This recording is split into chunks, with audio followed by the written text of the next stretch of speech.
नाजरीन, आज से पहले हमने ये तो सुना था कि किसी ने जहाज को हाईजैक कर लिया, लेकिन पाकिस्तान की तारीख में अनोखा ये वाकया हुआ है जिसमें दहशतगर्दों ने पूरी ट्रेन को हाईजैक कर लिया। इस ट्रेन में 400 से ज्यादा मुसाफिर सवार थे। नाजरीन, ये एक बदकिस्मत ट्रेन जब बलूचिस्तान से पेशावर के लिए निकली तो इन बेचारे मुसाफिरों को क्या पता था कि इनके साथ रस्ते में दहशतगर्द इनको यरगमाल बना लेंगे। नाजरीन, ये ट्रेन 9 बोगियों पर मुश्तमिल थी जिसमें 400 से ज्यादा मुसाफिर सवार थे। इसमें सरकारी मुलाजमीन भी थे, आम शहरी भी थे, बच्चे, औरतें, बुजुर्ग, तमाम लोग शामिल थे। दहशतगर्दों ने एक ऐसी जगह पर इस ट्रेन को यरगमाल बनाया, इस ट्रेन को अपने कब्जे में लिया जब इस इलाके में मतलब दूर दूर तक कोई आबादी नहीं थी। दहशतगर्दों ने ट्रेन के ड्राइवर को पहले गोलियां मार के जख्मी किया।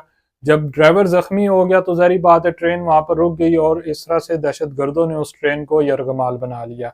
नाजरीन, जब सुबह हुई तो मीडिया पर यह खबरें चलना शुरू हुई।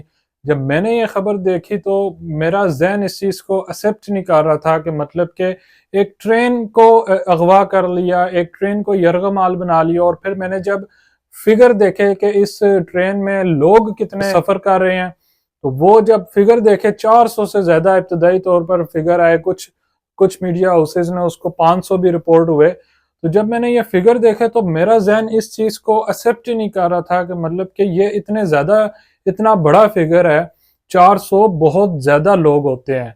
एक जहाज कोई क्रैश हो जाए उसमें 100, 150, 200 लोग भी मारे जाएं तो ये एक बहुत बड़ी जो है दुनिया में ये खबर बन जाती है। लेकिन ये 400 लोग, मैं ये सोच रहा था अल्लाह ना करे ये दहशतगर्द जो है इन 400 लोगों को कत्ल ना कर दें। ये क्योंकि हम देखते हैं बलूचिस्तान में इस तरह की कार्रवाइयाँ होती रहती हैं। इससे कबल भी जो बलूचिस्तान में अभी कुछ टाइम पहले वाकयात हुए उसमें इस तरह के वाकयात हुए। उसमें यह था कि लोगों ने उधर जो दहशतगर्द हैं उन्होंने आईडी कार्ड्स चेक करके वहां पर लोगों को, मतलब कि अगर आईडी कार्ड पे पंजाब है, आप पंजाब के शहरी हो, तो उन्होंने दहशतगर्दों ने लोगों को कत्ल किया। तो मेरे जहन में मुख्तलिफ मुख्तलिफ ख्यालात आ रहे थे कि ये दहशतगर्द जो इन 400 लोगों के साथ क्या आखिर क्या सलूक करेंगे, अल्लाह ना करे इनको कत्ल कर दें। लेकिन दूसरी तरफ जब ये खबर फैलना शुरू हुई, मीडिया पर एक बोलचाल सा खड़ा बन गया, तो सिक्योरिटी फोर्सेस भी ज़ाहिर बात है वहाँ पर एक्टिव थी।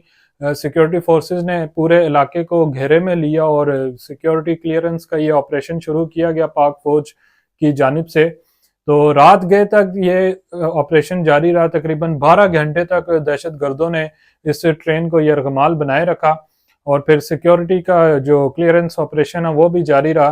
तो रात गए तक ये ऑपरेशन जारी रहा जिसके नतीजे में 104 जो मुसाफिर हैं उनको बाजियाब करा लिया गया। उनको बाजियाब करवा कर मुछ रेलवे स्टेशन जो है वहां पर बाहिफाजत पहुंचाया गया। इस दौरान 16 दहशतगर्द हलाक हुए जो सिक्योरिटी जराये की जानिब से दावा किया गया। इस दौरान 16 दहशतगर्द हलाक हुए। तो और जो वजीर दाखिला बराए ममलिकत तलाल चौधरी साहब हैं उन्होंने एक स्टेटमेंट जारी की। उन्होंने कहा कि इस वाक़े में जब ये यरगमाल बनाए रखा इस दहशतगर्दों की जानिब से, तो दहशतगर्दों ने बहुत से मुसाफिरों को ट्रेन से उतार कर दूर पहाड़ी इलाके में भी ले गए हैं। अब वो जो पहाड़ी इलाकों में जो लेकर गए हैं दहशतगर्द जिन मुसाफिरों को, वो कहाँ पर हैं, किस हाल में हैं, वो कैसे बाजियाब होंगे, उनके साथ क्या सलूक हुआ है, उसके बारे में अभी तक जो है कुछ मालूमात नहीं है। लेकिन इब्तदाई तौर पर 104 मुसाफिरों को बाजियाब करवाया गया जिनमें औरतें, बच्चे, मर्द, बुजुर्ग हजरात ये शामिल हैं। तो दूसरी तरफ नाजरीन, BLA बलोचिस्तान लिबरेशन आर्मी बदनाम ज़माना, ये BLA ने इस सारे जो वाक़या इसकी ज़िम्मेदारी कबूल की है। यानी कि ये जो ट्रेन को जो यरगमाल बनाया गया ये BLA की जानिब से बनाया गया। BLA, हम सब BLA पे मैं एक वीडियो मैं करूँगा आगे, नेक्स्ट इंशाल्लाह इन्हीं दिनों में मैं वीडियो करूँगा जिसमें मैं बताऊंगा कि ये BLA है क्या, इसकी हिस्ट्री क्या है। बलूचिस्तान में एक ये BLA ही है जो इस तरह पाकिस्तान के शहरियों को पाकिस्तानी फोर्सेस के खिलाफ एक ऐलान जंग इन्होंने किया हुआ है और ये इस तरह की कार्रवाइयाँ करते रहते हैं। यानी कि दहशतगर्दी बलूचिस्तान के अंदर दहशतगर्दी करती रहती है ये BLA।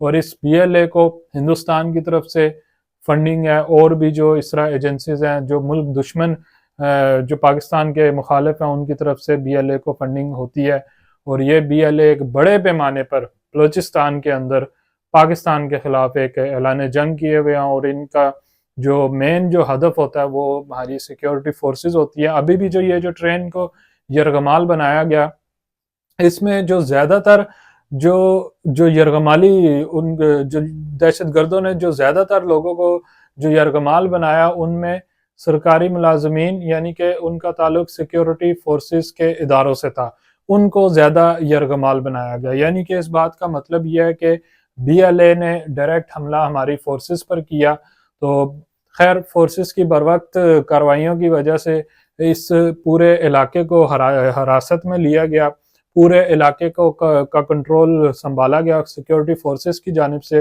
اور اس دوران 16 دہشت گردوں کی بھی ہلاکت کا دعویٰ کیا گیا سیکیورٹی فورسز کی جانب سے، اور 104 لوگوں کو بازیاب کروایا گیا۔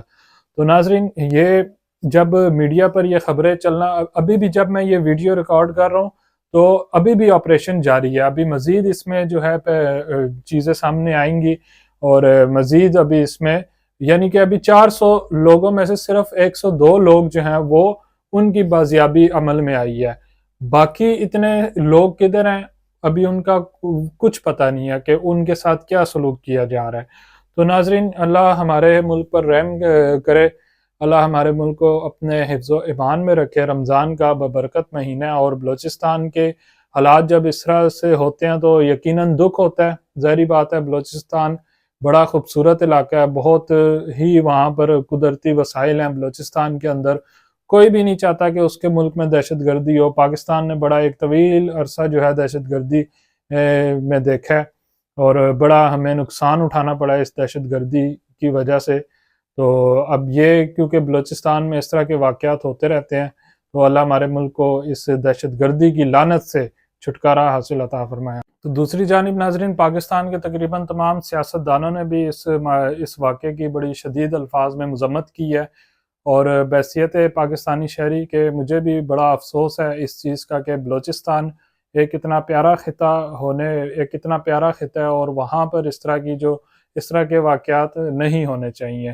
تو بلوچستان میں ہم دیکھتے رہتے ہیں ہر کچھ ٹائم بعد اس طرح کا کوئی نہ کوئی ایک بڑا واقعہ پیش آتا ہے۔ اس سے قبل کے پی کے میں ہم نے دیکھا، کے پی کے میں جس طرح سے وہاں پر ایک قبائل کی لڑائی آپس میں ہوئی، اور کتنے دیر تک جو ہے وہ قبائل آپس میں لڑتے رہے، اور کتنا وہاں پر لوگوں کا نقصان ہوا، رستے بند ہوئے، بدامنی پھیلی، لوگوں میں خوف و ہراس پھیلا۔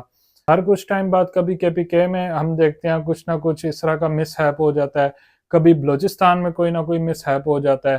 تو اس طرح کی کاروائیاں پاکستان ان چیزوں کا متحمل نہیں ہو سکتا۔ پاکستان میں ابھی نئی انٹرنیشنل کرکٹ آنا شروع ہوئی ہے، لوگوں کا دنیا کا اعتماد پاکستان پر بڑھنا شروع ہوا ہے، تو ایسے میں اس طرح کی کاروائیاں جو ہیں نا، وہ پاکستانی قوم ان چیزوں کا متحمل نہیں ہو سکتی ہے۔ تو مجھے محمد ارسلان کو دیجیے اجازت، اللہ نے کے مان۔